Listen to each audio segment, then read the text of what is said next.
What exactly is racket lag and how can it help you create extra power and control on your forehand? Prior to contact, the racket head will lag behind the grip and the hand, as we can see here with many of the best ATP and WTA pros. This lag phase creates leverage or force over the oncoming ball. Think about a hammer hitting a nail. Our racket is the hammer and the ball is the nail. Reaching this position in a relaxed way will help you create extra control and power on your forehand. So now that we know the importance of this phase of the forehand, it's time to get out on the court and see exactly how to create racket lag in an effortless way using one special trick. Now, a simple way to get more forehand lag is to make sure that at the start of the swing you have your wrist cocked back slightly. So instead of having your wrist neutral and then trying to produce that racket lag later on, what we can do is actually help our body and aid it with that forehand lag by having the wrist cocked back slightly right from the beginning of the stroke. Here we can see that cocked back position at the start of the Federer forehand. Notice the position of the racket head in comparison to the grip in both the starting phase and in this power position phase. Now this extension in the wrist allows for that easier lag later on in his forehand. Nadal has even more wrist extension at the start of his forehand, as we can see here, and this allows for that extra racket lag later on in the swing. Once again, notice the racket head in comparison to the grip, which gives him enough space to produce this racket lag in a relaxed and effortless way.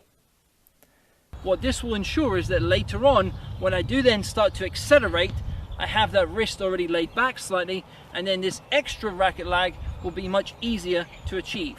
So a very simple way to do this is make sure that the racket head is higher than the grip level. If I'm in that position, my wrist is neutral. But if I lift the racket head now, as you can see, my wrist now goes back and I'm able to then produce that racket lag much more later on the forehand. Simona Halep does the exact same thing. At the start of the swing, we can see the racket head higher than the grip and the wrist slightly cocked back in that wrist extension position. Now her swing is slightly bigger, she takes it further behind her body, but the racket head is still higher than the grip level, giving her the space that she needs to then accelerate and produce this racket lag, as we can see here. So by starting with the racket head higher than the grip level and the wrist laid back slightly, it makes producing this racket lag later on in the phase much easier. Once again with Djokovic, he does the exact same technique. Racket head higher than the grip level, wrist laid back slightly, and he produces a massive amount of space to then accelerate towards that oncoming ball. And as we can see in this phase, he produces great lag even though he has that bent elbow forehand compared to Federer and Nadal, who has the extended forehand. Now with Li Na, she does this extremely well, and this is a great image to see exactly what I'm talking about with the wrist being in that wrist extension position prior to then going into the racket lag phase. This wrist being laid back makes it so much easier to then transition into that racket lag phase because you've already started or initiated that action. Here with Stan Wawrinka, we can see the exact same technique. Racket head higher than the grip level, wrist is laid back, and now he can produce that racket lag in that relaxed way, which is so crucial. You don't want to be forcing it because then you'll end up with a wrist injury or an elbow problem. With Tommy Robredo, he does the exact same technique, as we can see here. Racket head higher than the grip level, wrist is cocked back. He has a slightly bigger swing, as we can see in this power position, but finally he gets into that racket lag phase, just as most of the pros that we've analyzed.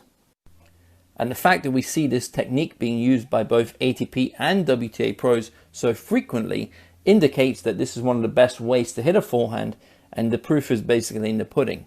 Once again with Sharapova, her backswing is slightly bigger. It's not something that I would recommend for most players, but she produces a great amount of racket lag prior to contact. So she has the timing to actually pull off that slightly bigger swing. Now once again with Federer, we notice that the wrist is in that extended position, but not as much as Nadal, because Nadal really cocks his wrist back fully at the start of his forehand. And this is one of the reasons his swing is slightly different to both Djokovic and Federer. The key point is to have the racket head higher than the grip level, the wrist cocked back. Even if it's slightly, it's better than being in that neutral position, because it allows you to achieve this racket lag phase much easier. Now with Nadal, you can see how much he actually cocks his wrist back at the very start of his swing. In this position here, his wrist is fully cocked back, and this will make that racket lag phase much more extreme than most players. Now, if you've enjoyed this lesson and you want to see more videos like this in the future, make sure you subscribe to the channel so you don't miss out on our future content. Signing off, Simon from TTT. All the best and see you soon, guys.